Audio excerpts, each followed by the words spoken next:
And again, just to, yes, we're good? Okay, so we're back in session. We had a little hiccup. Councillor Wegener is with us via Zoom. So at this time, we have a delegation from Alberta Health Services, and if you wouldn't mind introducing yourself, that would be awesome. Thank you. Thanks for having us. My name is Tony Pasich. I'm the Associate Executive Director for EMS, currently assigned to the Calgary Zone, so I'm sort of new in that role in January. I apologize, I think we might have been on the agenda 2 weeks ago, but we had a director who retired and he was sort of taking the meeting and we kind of forgot about that piece, and I wasn't available 2 weeks ago, so I apologize for that. I have brought sort of Nathan Dazuki, who's our manager in the area, Lauren Calder, who's our interim director.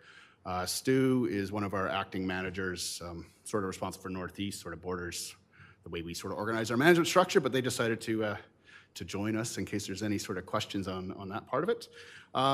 Just for a bit of background, my background, same role, position, but I was responsible for South and Central Zone. So drove through here lots, lived in Medicine Hat, but currently in Calgary. So that's a bit about me. Here to chat about Strathmore. So our goal to chat a little bit about the resources that are currently in Strathmore, sort of responding to Wheatland County as well. We'll chat a little bit some data on the responses that happen in the area versus where the units go. Some of our destination pieces. This is sort of a standard presentation we do there, and I'll try to get through it so we make sure we have some time for question and answers at the end for sure. Sort of covered that part of it. So in Strathmore, we have an ambulance with a start time 0600, 1800, and then 18 to 0600, 24 hours a day. Another one that just starts a little bit later as we stagger that, and then a Monday to Friday car. Those units are all assembled with crews in it, sort of no longer on call or core flex in that part of it. Pieces that support our response system is obviously, health foundations in the Strathmore District Health Services, our MFR group with Strathmore Fire, STARS obviously responding from a Rotary perspective. We have 4 registered AEDs, so we're able to register AEDs, and this is always my plug. The more that if there's out there in the community that we can go to the website and register them, our dispatch center then knows where they are and we're able to access them a little bit quicker if we need to and give directions for that. We got a couple years of data from a fiscal year perspective there, so 2021 to 2022, sort of a total of 2,400 events, just over. And then last fiscal year, obviously just ending a few weeks ago, just over 2,600. So a little bit of an increase in volume for us there. In Wheatland County, same sort of piece, obviously different number, just about 400 and then just over 400. So a small increase there out in the county over last year compared to the year before. When we look at sort of EMS ambulances serving Strathmore, so these are the events. Previously was the events that were occurring in there, and here the crews that actually respond in there. So 77% of the time it's a Strathmore unit, and then 14% of the time a Calgary unit comes in there. And obviously Chestermere is one of those units, sort of 1% in that part of it. So that's sort of where the units that are responding in. And the same fiscal year, a little bit higher percentage of Calgary coming in and Chestermere, but similar percentages, I guess, in that sense. Wheatland County, obviously a little bit different percentages just with where the county is, with Siksika being more of a role in that, being close and bordering that county perspective, sort of 50%, 21, 7%. Drumheller obviously coming down in that part of it. And similar numbers, give or take a few percentages from year over year. When we really look at the communities and areas that are assisted by Strathmore, so where does Strathmore respond into that? Of the events that they respond outside of the community, Calgary is a large number of that in that context. So yeah, that's one of the key pieces here, and we've made a few changes, and I'll chat a bit more details there about how many responses in Calgary. That's always been a big issue for us from a regional perspective. We made some changes to the deployment plan about a year ago, and that helped. And then in the recent sort of, I think we're into week 5 of our offload time of 45 minutes, and we've seen a significant decrease there. So you can see, obviously, in the last sort of 5-6 weeks, we actually haven't responded at all in Calgary. I did bring my Calgary data just so you're like, well, that's Strathmore, what is the rest of it? Last week, for example, in Calgary, we only had 19 responses in the city of Calgary for the entire week that were done by out-of-community resources. So we think of Okotoks and Airdrie in that piece. So the 45-minute piece has had a significant impact of having our resources available in Calgary and not having a draw on the outside outlying communities. So it's been a big difference that way for us. Our transport destinations, no surprise, sort of 50-50 of transporting to Strathmore or Calgary, depending on patient acuity. So we have the IOC that helps us with their destination and physicians actually in the dispatch center that our crews can access to help us if they're deciding if they need to bypass Strathmore and go right into Calgary and get the patient to the right resources and the right care that they need. Our response times, so we kind of put in the last sort of 6 years. And obviously, if you look at sort of our year to date, and this is what I wanted to chat a little bit more about there, January, February, March, so it's the calendar year, we're sort of 20 minutes on the 90th percentile, which is obviously almost double what it was in 2016. We made some changes about 5 weeks ago, and that's where I ran March's data. It's not in the presentation, but literally I was just doing that today. So when you look at March, if I just did a month, our P90 percentile is 12 minutes and 4 seconds for the month of March. So some of the changes that we made recently, obviously that's, we're only 2 weeks of some of the 45-minute response times, but we're seeing that really make sure our crews are available in the communities they are. So that's one of the things that we really want to keep an eye on. If 12 minutes was an anomaly for March, or we'll keep moving back, our goal is to make sure we're well within that 15-minute target, which 12 minutes, and really when we look at this, why can't we get back down to 10 minutes? That would really be our goal, is to do that. We've, having assembled crews, we've seen our shoot times in Strathmore come way down and responding sort of in that 90 seconds, 120 seconds versus being on call at home. And we see it in March in that month data, but obviously January, February wasn't as good as we would have liked it. So we'll continue to sort of monitor that from a response time.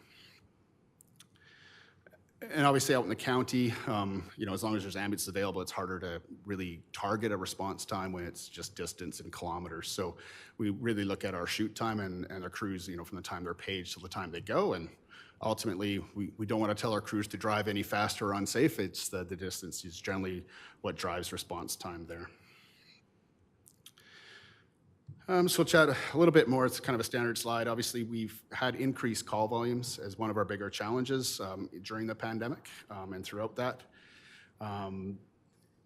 We're working on some pieces there to help us with our IFT and some of that volume, using sort of non-ambulance transport vans and wheelchair vans to do that. We're working on sort of 811 to transfer sort of non-urgent calls and sort of keep ambulances available for emerging events. And we're seeing some successes on some of those pieces. Our hospital wait times, in Calgary, prior to our launch of 45 minutes, we would be there for 3 hours and 20 minutes. Right now, Sorry, may I ask a question? Yeah. Twice or 3 times you've referred to the 45-minute piece. Yeah. Did you want to explain that? That's what I'm about Okay, to thank probably you. get in there a little bit for. That part of on the hospital wait. So we obviously in a little bit of our restructuring piece, we now report directly to the board in EMS and Dr. Cowell, and he's directed us to have a 45-minute offload target for our hospital wait times. And so we've been working with our hospital colleagues, and this is a provincial piece. Today was actually the last launch in Lethbridge and Grand Prairie, where we've launched at 16 facilities across the province, so the regional centers and all of the metro hospitals. So from a Calgary zone perspective, we launched on March 15th of that initiative, working with our hospitals. And so we're just over a month into that launch. We are not at our target, but like I said, on the P90 percentile, we're at about an hour 10, hour 12 minutes. It's hard to have real good monthly reporting because it's the last 2 weeks of March, and first 2 weeks of April, so we should have some better like monthly reporting of way that goes out. But when we look at sort of our daily reporting, we're sort of that hour and 10. Sometimes we've been just under an hour, but our target is still 45 minutes, so we still have a ways to go there. But when you look at the difference of an hour and 10 versus 3 hours and 20 minutes on times, it's massive. We've had at times, code red, sort of no ambulances available. That first week, for example, was 10 minutes of the entire week where we were at 0 versus we were having, I don't know the number off the top of my head, but hours in a day versus 10 minutes in a week. So it's been a massive difference. Our percentage of having greater than 13 vehicles in Calgary Metro of greater than 13, that's just a number that we've measured, but prior to that launch, we would be at like 3-4% of the day, and now we're at 60-70% of the time we have greater than 13 trucks in Calgary. You combine that of greater than 8, and that's always really around 92% of the time that we have greater than 80 trucks or 8 trucks available in Calgary. So it's made a huge difference of getting our ambulances out in community. That's our goal of this, is being out in community, so our impact is about response times. And so response times in Calgary, we were at 21 minutes. Yesterday, as an example, we were 12 minutes and 5 seconds. So we've dropped 8-9 minutes. And I realize I'm talking about Calgary, but the impact of when we didn't have resources available was Strathmore and Airdrie and Okotoks would get pulled into Calgary.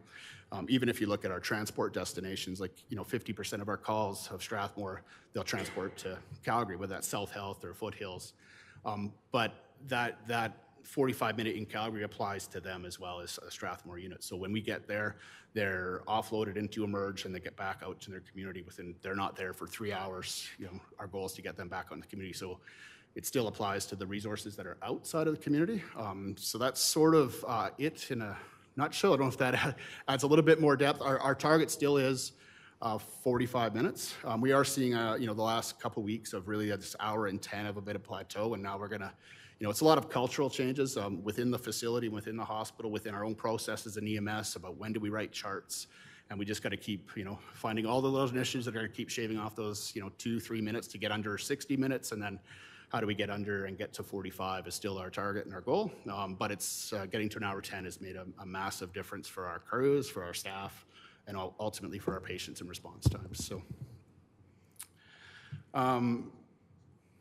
that's really what I would say about the hospital wait times. We still work on, transporting to urgent care centers and making sure we're using that appropriately. We have our IOC, which is our Integrated Operations Center. And what that is we have sort of nurse clinicians with some paramedics there. We look at, where's the right hospital, where's the transport destination. We're not overloading one hospital. And so we're able to spread out and make sure we're transporting patients to where they need to go so that, we're not showing up with 6 ambulances at one hospital at the same time, but that resource is available to our outlining crews. And part of that is also the physician in the dispatch center that our crews have access to. If they're considering bypassing a hospital or transporting, they can help with that medical decision on that part of it in real time. So that's made a significant difference. We are continuing to hire staff. So we're just, May 8th, we're adding an additional 10 resources in Calgary and that part of it. So we're really trying to solve the root cause of a lot of our rural issues. With that, though, I am coming out to chat with Rob. I think Nathan scheduled that for next week to, I won't say I'm not as optimistic to say I've solved Calgary's issues or with that, but we've made a significant impact there that now it's okay. How are we doing in Strathmore? We've got 2 resources. We've got a Monday to Friday, resources. They're concerned on some of the staffing sides of that, and can we change the hours there? And we just our goal is to work with them on making sure we're meeting the needs of their areas and sort of that part of it.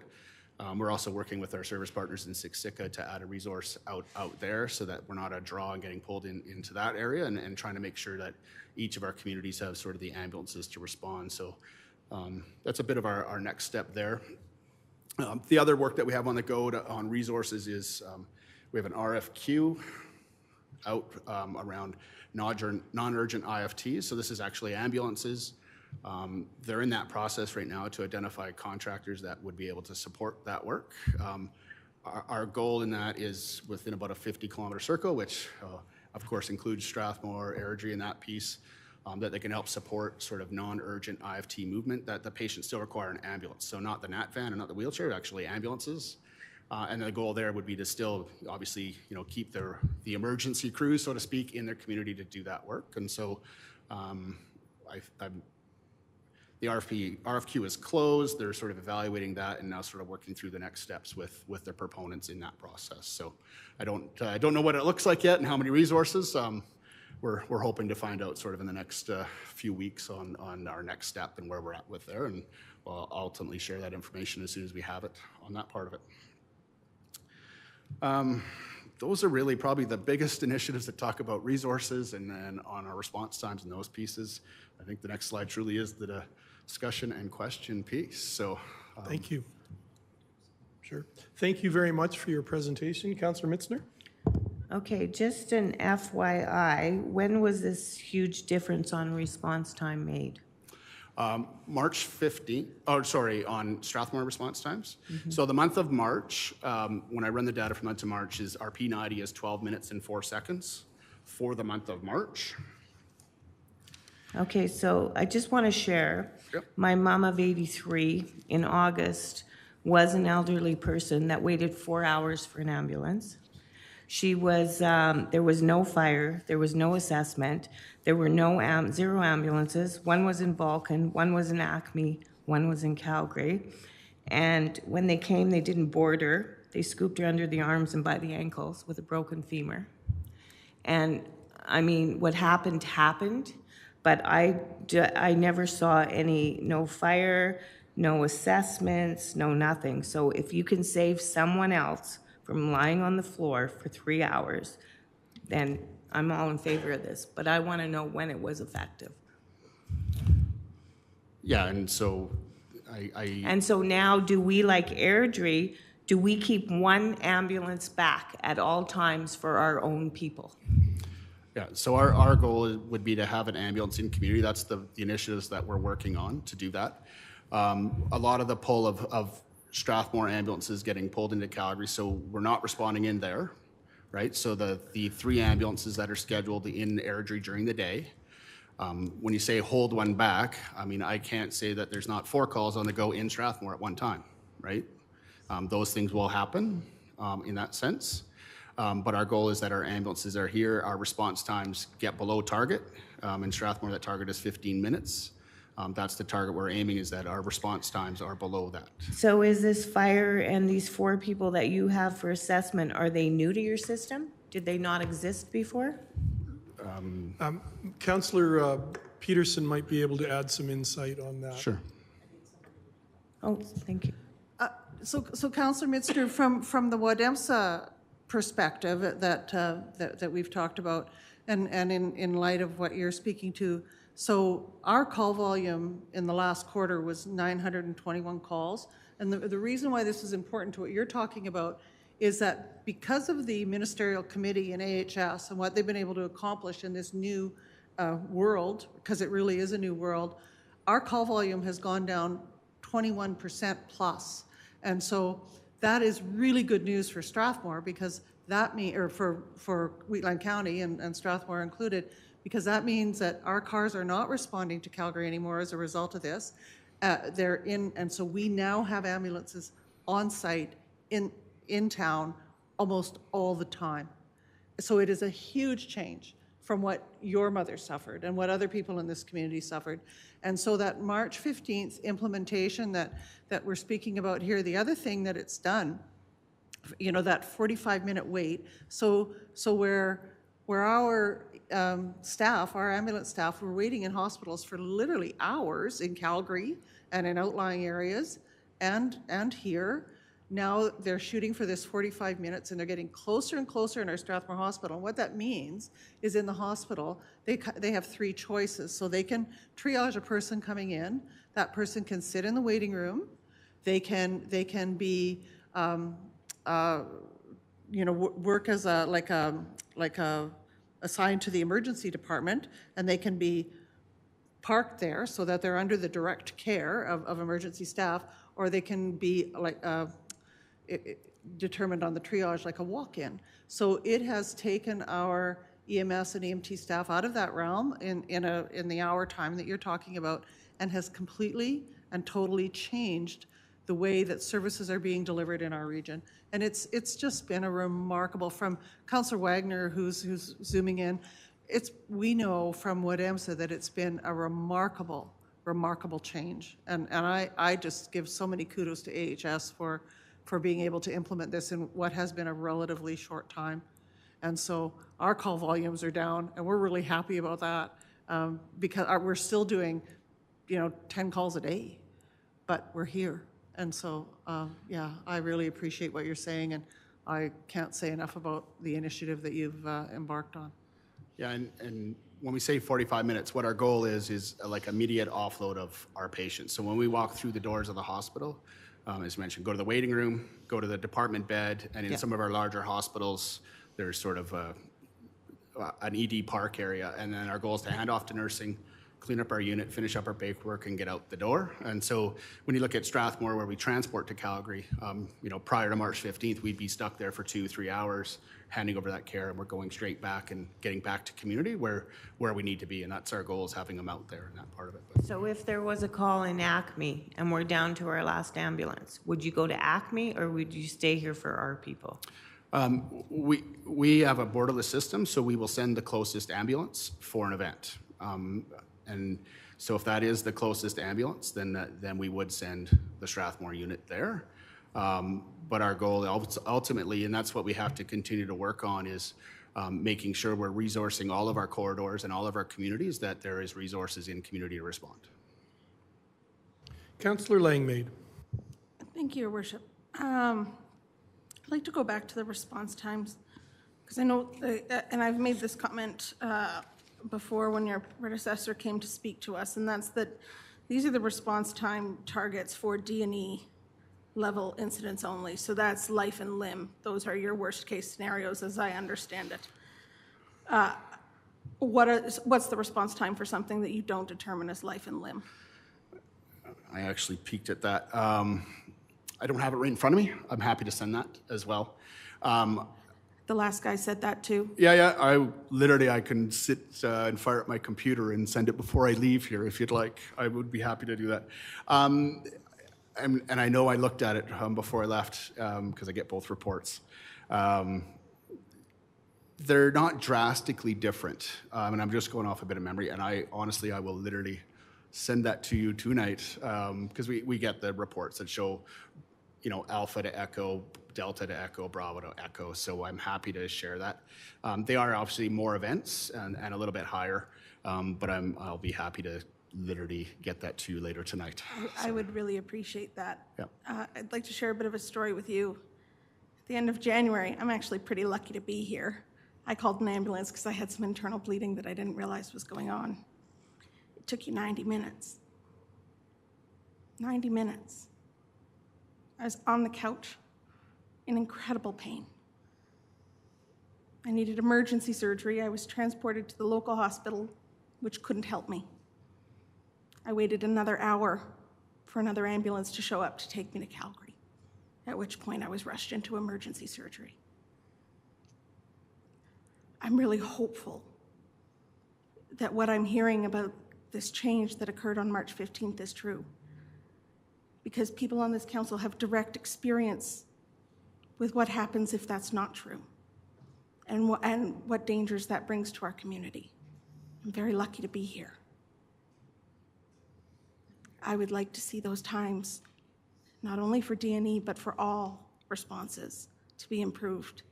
Because even if you don't determine it's life and limb to the person who's calling. No, absolutely. Thank you. Thank you, Councillor Langmaid. Any other questions or comments from council?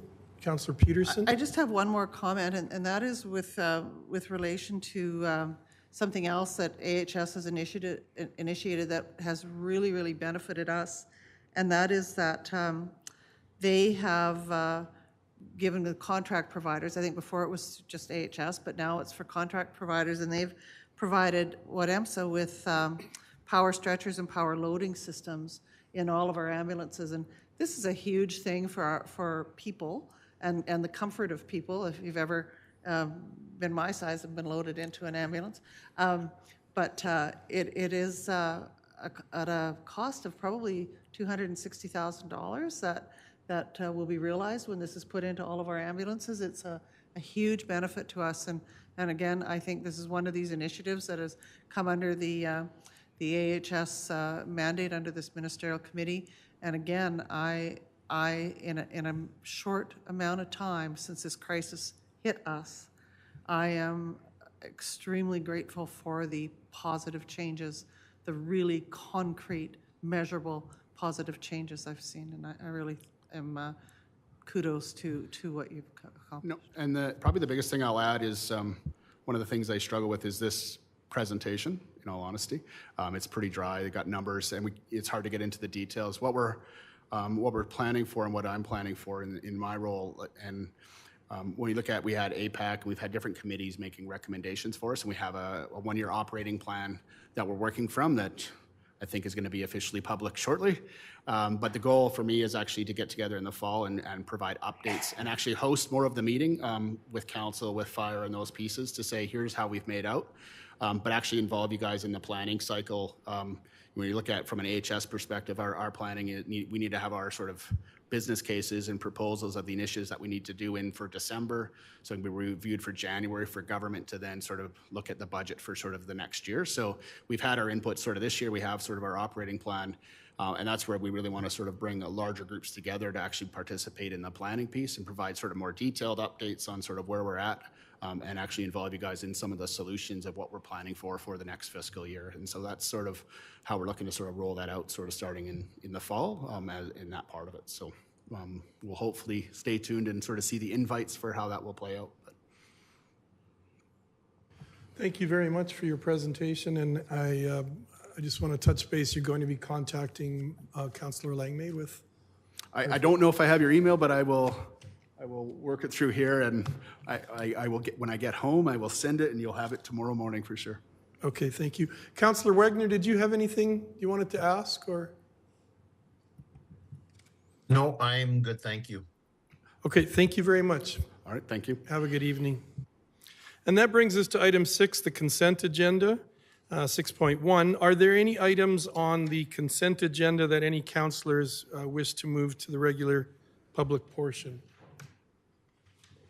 Seeing none, I'm looking for a motion to take care of that. Councillor Peterson. Your Worship, I would move the council adopt the recommendation of the following agenda reports by an omnibus motion. 7.1, regular council meeting minutes, April 5th, 2023.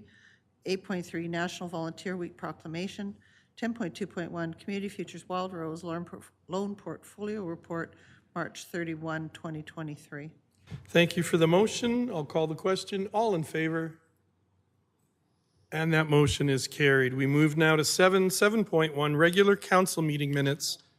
Oh, sorry, I always do that. You think one day I would learn? I shall start hitting you. Maybe next year. Yeah, you can do that, I suppose. Item 8, business. 8.1, update to the town strategic plan, page 22 of the agenda.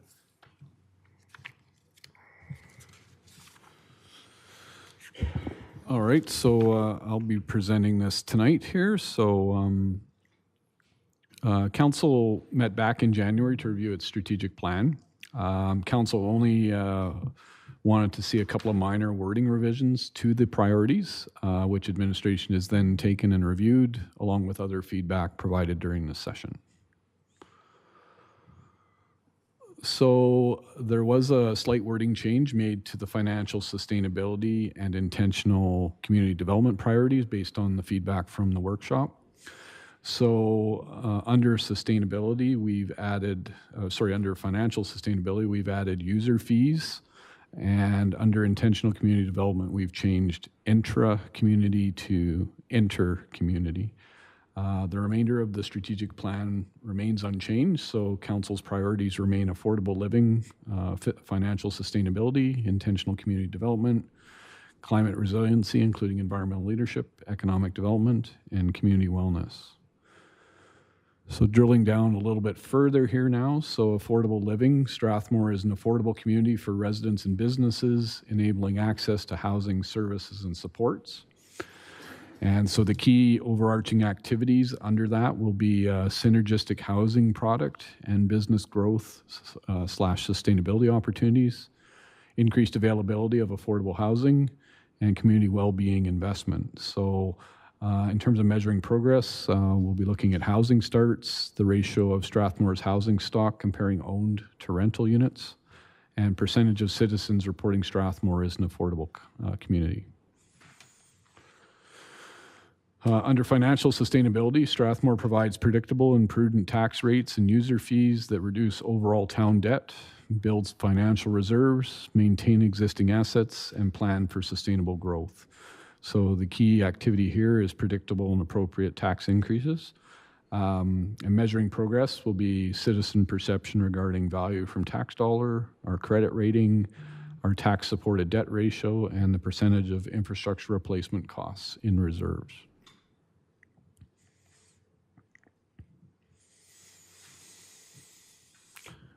Intentional community development. Strathmore creates communities for its residents and with its neighbors and institutional partners, which promotes sustainable and interdependent communities. So the key activities are connective community, synergistic partnerships, diversity, equity, and inclusivity, municipal development plan, and neighborhood network. So the measurables will be citizens reporting increased community connectedness, percentage of percentage of major initiatives with partners on the project team, percentage of municipal investment leveraged through delivery partnerships, and percentage of citizens who feel Strathmore is a safe town. Climate resiliency, including environmental stewardship. So Strathmore protects, manages, and enhances its local environment while preparing for future challenges due to climate change. So the key activities are climate adaptation preparation and local environment. So we'll be measuring ecological footprint, percentage of residential waste diversion, infrastructure density, consumption of water per capita, the town's consumption of water per day, greenhouse gas emission intensity from town operations, and reductions in town energy consumption.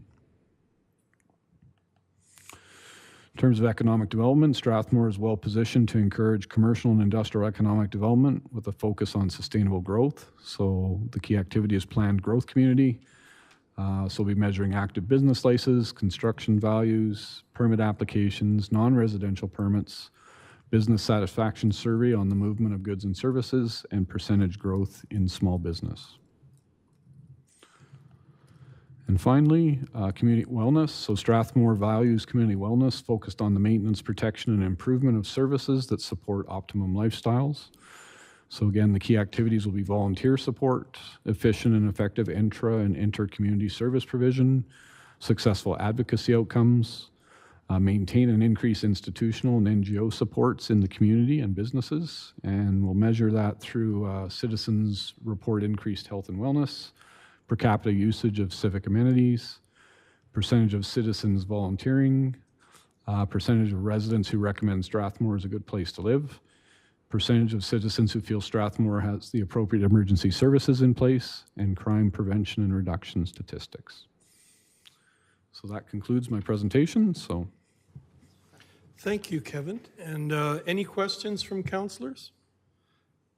Well, once again, I'm just, I think I don't want to speak on behalf of all of you, but I've just been so impressed with the work that we did on the strat plan, the guidance we received, the workshop we went through, and then just the final product is really clear and understandable.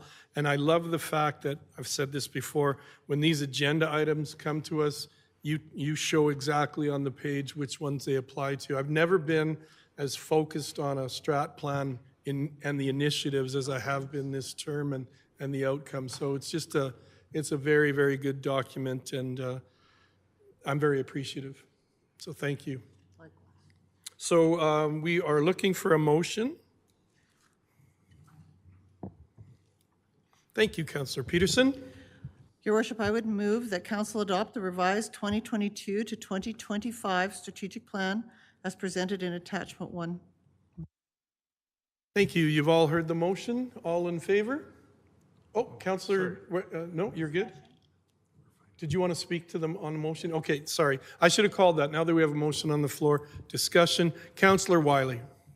Sure, I will be supporting the motion tonight, and just like I said a year ago, there's items in here that I would like to see less of. There's items in here I'd like to see more of. I think at the end of the day, a strategic plan has to be something that there's compromise on, and it is something that I will be supporting. Thank you, Councillor Wiley. Any further discussion? All in favor? And that motion is carried. We move now to 8.2, 2022 Financial Update and Reserve Funding Transfers, page 43.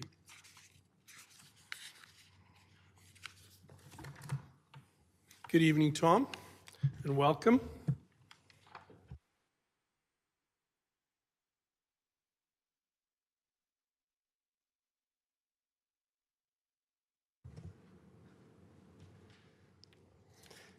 Good evening, Mayor and Council. I think I have some positive financial news to report. And I think as CAO Scoble mentioned about financial sustainability of the community and of the organization, and I think this really ties in with building our financial reserves and looking at our financial health for the future. So as indicated in the report, it looks like we're having a substantial surplus for the year. And from the past couple of years, we've had some substantial surpluses. So with the current funding from those surpluses, we're before council here to make some recommendations on how we utilize those funds and how we can set them aside in those reserves so they're available for council and for the community to use in the future. I'm not going to get into a whole lot of detail maybe on what makes up the surplus. We'll have some upcoming meetings. Next council meeting we'll be reporting a little bit on that. And when we present the financial statements to council in June, we'll also do a very in-depth kind of analysis and report on the financial surplus and how we've done for the year. So as I've indicated, we have dollars in front of us. Looks like about $800,000 from this year. Past year's surplus about $3.6 million. So we should be in that $4.4 to $4.5 million range. We've got some commitments from those dollars for some capital projects that council approved to be funded from our surplus from last June. We've got $480,000 from for projects that have been completed, and then we've got, I think, another $350,000 of projects that are still ongoing that will be funded from that surplus. So we've got that accounted for. So once we kind of roll all those items together, we're probably sitting at a surplus of about, oh, one thing I forgot was we also have some prior year adjustments. I think we've talked before about the MSI funding that wasn't eligible to be used for our some of our debt payments. So that's an impact of about $1.15 million. So that comes into the mix there. So we're ending up with about a $3.2 million cushion or surplus there. And then we've got some recommendations for how to allocate that into the reserves. Best practice, and I've done this probably throughout my career for the past 30 plus years, is moving any surplus that we have into the reserves. It just gives us more flexibility, gives council more flexibility of how to manage and what to do with those resources, rather than just leaving it sitting in what we call our unrestricted accumulated surplus. It's just kind of out there where we'd rather have it focused and maybe identified better and identified for maybe future use. So we've got a number of projects on the capital side. We're recommending $600,000 going into water reserve, $600,000 in the sewer reserve or sanitary sewer reserve, $300,000 in the stormwater. We have our recreation reserve is in a negative position right now, so we're recommending $152,000 go into that reserve to balance it out right now. And then we have about 1.5 or a bit more than $1.5 million recommended to go in the financial stabilization reserve. We've kind of put that there because allows us to maybe have some more flexibility down the road if you want to earmark that for capital or other operating projects or ventures that you might want to look at. So we want to kind of get most of that into reserves. The one reason why we've kind of focused heavily on the water and sanitary sewer and the stormwater is those are kind of our three biggest capital project areas. The reserve balances in those are probably less than what we'd consider to be maybe sustainable for the future, but it's something that I think as we go through the budgets over the next couple of years, and we'll be bringing a reserve policy to council here probably in the next 2 to 3 months, really kind of outlining and put more focus and direction on how we want to build those reserves, how we want to utilize them, and how do we fund them. So we'll be coming back to council with more stuff on the reserve policy in the next few months. So right now we've got this recommendation before you. That's the end of my presentation.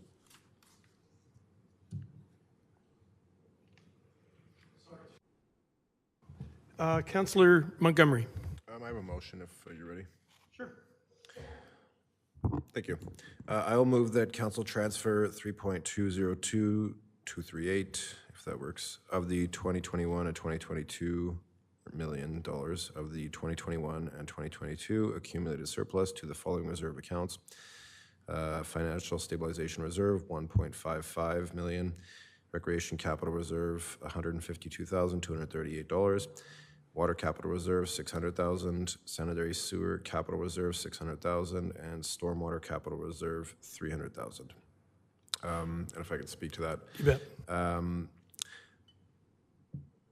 So I during my time on council, I've seen the balance of our reserves fluctuate in a downward trajectory, I'll say. And this is, as I'm a fiscal conservative, and I think government should only have as much money as they need to conduct the business that they need to. This is important, actually, that we do this to get our reserves into a more healthy position so that we can meet the costs that we will be facing in the future as infrastructure comes due for renewal and other costs face us. And so this will prevent future large kind of tax increases. And so I think this is a good decision. Thank you. Thank you, Councillor Montgomery. Councillor Peterson. Thank you, Worship. I certainly support Councillor Montgomery's motion and his comments relevant to that motion. I think that I just, in terms of what we're seeing here, one of the things that this council has engaged in a lot under this part of our strategic plan is asset management. And I'm wondering if administration and yourself would speak to how asset management lends itself to this whole process in terms of placing the funding into the reserves. And certainly, I just think that it's useful for our community to understand. I hear lots, particularly from businesses and developers around asset management and what we're doing in that regard. And I think that this process lends itself to that because, it does focus on asset management and asset deterioration and addressing those repair and replacement things that we know that we have to face. And so the words asset management don't appear here, but it's certainly implicit in all of it. And so I'm just wondering if you could speak to that. Yeah, asset management, drives what we're going to be focused on for reserve balances. That's to know how many dollars. And just based on past experience in similar sized communities, I'm going to guesstimate that our, say, replacement value, current dollar replacement value of the town's, say, physical assets being underground, buildings, roadways, parks, everything, I'm going to guess it's probably $750 million. Going through the exercise previously, probably doing it 10, 12, or probably 15 years ago for the first time. valued the assets at $500,000, and then when we actually went through the analysis using asset management tools for that, it was about half a billion dollars. And I'm thinking 14, 15 years later, given the size of our community, what we have for reservoirs, wastewater treatment, everything, I'm going to say about $750 million. And when you figure out when you average out all the assets, I'm going to, again, based on past experience, probably has an average useful life of, say, 40 to 45 years. You're going to have fire trucks that maybe have a 15 to 20-year lifespan, but you're going to have water lines or sewer lines that last 75 years. But if you average all those out, you're probably talking 40 to 50-year average. If you were to replace all our infrastructure that we have in place over time, that's a good annual amount that you have to be continually maintaining and replacing. And that's some of those numbers as we work with asset management, engineering. It will really drive how many dollars do we need on an annual basis, and what are those requirements for the reserve accounts to be able to replace water lines and maintain them so they don't get to that point of disrepair where we have major water breaks and the service and the quality of the programming or infrastructure that we provide to the community is impacted, that water lines are breaking or we got sewage backing up somewhere. So I really, really appreciate that, and it speaks to what Councillor Montgomery said, and I think that that's a huge point, because people in this community are going to ask, if you have this kind of a surplus, why aren't you reducing taxes? But in terms of building in reserves in the way that this is presented, it does create a tax sustainability and predictability that we wouldn't have otherwise. And so I take Councillor Montgomery's point very seriously, that while this isn't lowering people's taxes, it's giving that safety measure to focusing on building these reserves and protecting that capacity for predictability and sustainability in our tax rate for all citizens going forward. And I really appreciate your answer. Thank you. If I might offer a supplementary comment. So asset management in simplest terms is about spending the right money at the right time. And with a good asset management program, you have an idea what your reserves needed are. So you're not underfunded, but you're not overfunding your reserves either, which could really be viewed as overtaxation, right? So, as the asset management evolves and as we're evolving our financial practices, you can get into your asset management will get into things like predictive and preventative maintenance as well. So it's, you can extend the life of a roadway, for example, without a complete rebuild through various preventative and preventive measure treatments throughout the life cycle. So, you're really maximizing the value of the taxpayer dollar. So that's how it's all going to kind of come together here in the longer term. Thank you, Councillor Peterson. What I'm really excited about is that this surplus and being able to add to our reserves is going to make Strathmore stronger in the future as far as on a financial basis and being able to look at capital projects and things that come up. But it also comes on the heels of, we went through a lot of really large capital projects that came in. And, so we've done a lot for the town. We've replaced a lot of roads and infrastructure, had 2 major buildings built. And I'm grateful for the fact that we're now in a position we can add to our reserves. And I'm appreciative of you and your finance department, Liana. And again, the budgeting process that we've been through, I think most of us who've been on council before, we've said it was the best budgeting process we've ever been involved in. And I finally understood much more this last time around. And it just felt like, it just felt so much more clear. And I think it's showing now in this. So I'm very appreciative. Councillor Wiley. Yeah, so far it sounds like everyone's of one mind here. I see a huge reserve like this. My gut instinct is then why are taxes high? But having now spent 18 months on council and really sinking my teeth into how the budgeting works, I recognize not just the importance of asset management, which everyone's talking about, but we're a growing community, and there's going to be all kinds of needs coming up. And so as you saw in our strat plan, we have to be setting aside money into reserves.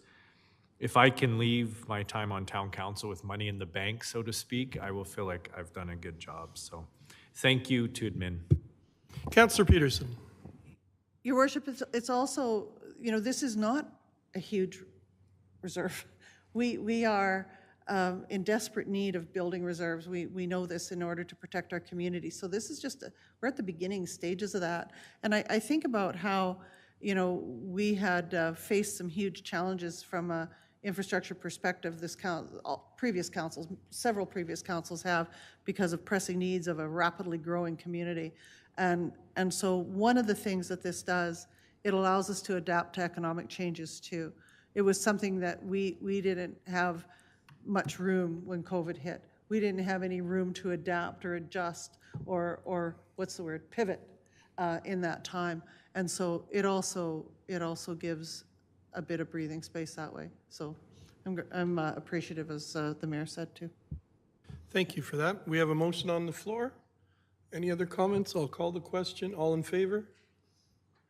And the motion is carried. Thank you, Tom. And that brings us to item 9, bylaws, 9.1 East Pine Road Closure Bylaw, number 23-11. Ethan, welcome back. Thank you, Your Worship and Council. I'll keep this quick. Simply requesting a motion tonight that Council still wants to continue with this road closure. So just asking that you direct us to send the East Pine Road Closure Bylaw to the Minister of Transportation for review, and that you want to continue the process. So thank you. Thank you, Ethan. Councillor Montgomery? I will move the Council direct administration to send the East Pine Road Closure Bylaw number 23-11 and all associated documents to the Minister of Transportation for review, and that Council support the continuation of the road closure process. Thank you for your motion. Any discussion on that? Councillor Langmaid. If I may, I just have one quick and hopefully easy question for you. And if you'll just give me a moment so that I can scroll back and find it.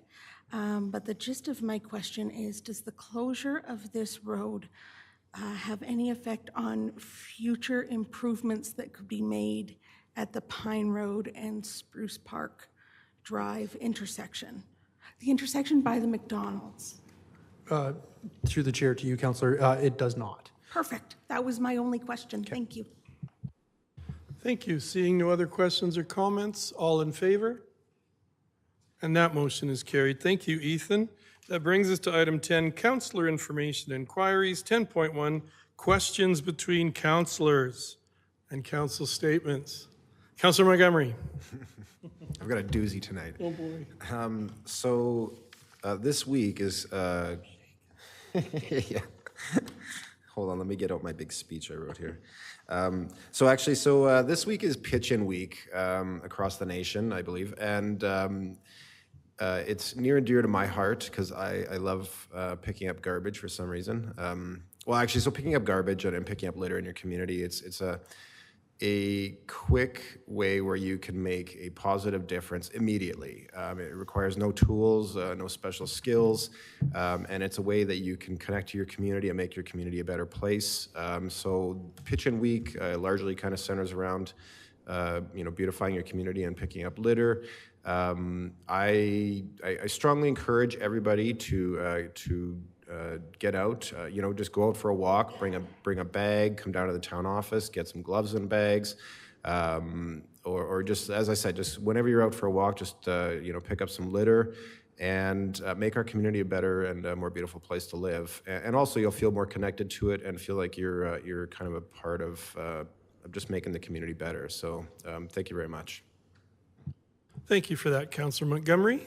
Councillor Peterson. Your Worship, I'd just like to highlight something that everybody knows already, but that is that the Wheatland Housing Management Body and the Wheatland and Area Hospice Society now have consensus buy-in from the County of Wheatland, the communities of Hazar, Standard, Rockyford, and the town of Strathmore on moving forward on Phase 1. There are still lots of work to do. But having said that, I would like to give a heartfelt thanks to the hardest working councillor ever in the last 2 months, Councillor Wagner, who's my partner in this endeavor, and he has carried a huge load in terms of the community consultations, and I am immensely grateful to him and to all the members of the Wheatland Housing Management Body, the staff, the Wheatland and Area Hospice Society, and all of their workers, and all the voices of community that have come together. I am so grateful to all the communities and their people that work within those communities, and the constituents that brought their voices to the table. It was a humbling experience, and we look forward to continuing to work with them throughout the process. Thank you. Thank you, Councillor Peterson. Okay, that brings us to 10.3, question and answer period. Anybody have any questions? Administrative inquiries, Chris, do we have anything? No. And there are no notices of motion tonight, and I don't believe we have any correspondence. So that brings us to a motion to go in camera. Councillor Peterson. Your Worship, I would move that council move in camera to discuss items related to sections 19, subsection 1, section 24, subsection 1A of the Freedom of Information and Protection Privacy Act at 7:05 p.m. Thank you for that motion. All in favor? And that motion is carried. We are going in camera. Thank you, staff.